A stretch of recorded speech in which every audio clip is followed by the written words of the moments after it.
আসসালামু আলাইকুম ফ্রেন্ডস। যাদের হাতে সময় খুব কম থাকে বা রান্না করার খুব বেশি একটা সময় পান না, আমার আজকের রেসিপিটি ঠিক তাদেরই জন্য। আজ আমি 15 মিনিটে আপনাদেরকে পিৎজা বানিয়ে দেখাবো। জি, ঠিকই শুনেছেন, মাত্র 15 মিনিটে পিৎজা। চলুন দেখে নিই কীভাবে বানাবো। এর জন্য আমি কয়েকটি বান নিয়ে এসেছি। বানগুলোর উপরের অংশ আমি হালকাভাবে ছুরি দিয়ে কেটে নিচ্ছি, আর ভিতরের অংশগুলো আমি একটি কাঁটা চামচ দিয়ে ঠিক এইভাবে পরিষ্কার করে নিব।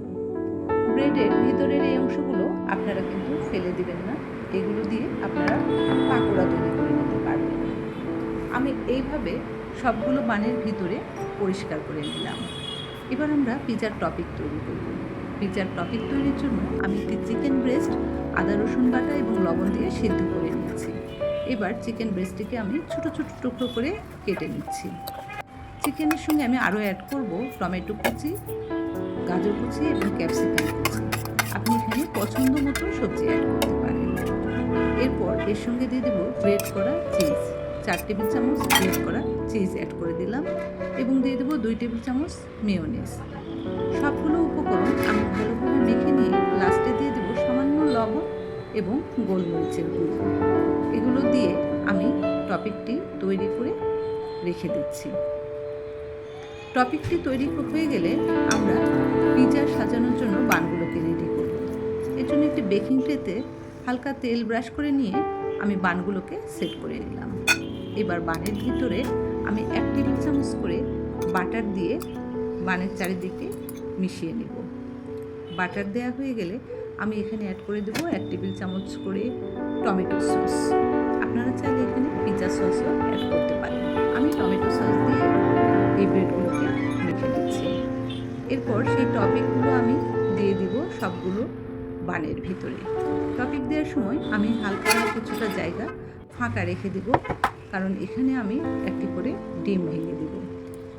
সবগুলো বানে আমি ডিম দেওয়ার পরে এখানে একটু হালকা লবণ ছিটিয়ে দিচ্ছি। বাস, আমাদের বান পিৎজা কিন্তু রেডি হয়ে গিয়েছে। শুধুমাত্র এটিকে এখন বেক করলেই তৈরি হয়ে যাবে আমাদের বান পিৎজা। এইরকম সহজ সহজ রেসিপি পেতে চাইলে যারা ইউটিউব থেকে দেখছেন আমার চ্যানেলটিকে সাবস্ক্রাইব করবেন, আর ফেসবুক থেকে দেখলে আমার পেজটিকে ফলো করে দিতে ভুলবেন না।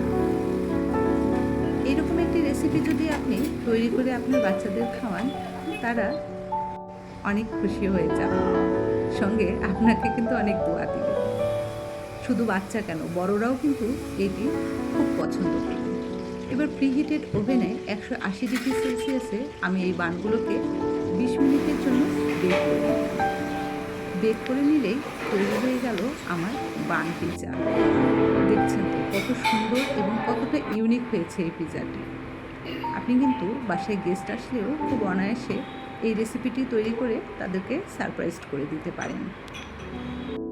আপনারা কখনো কি এভাবে পিৎজা তৈরি করেছেন? করে থাকলে আমাকে কমেন্ট করে জানাবেন।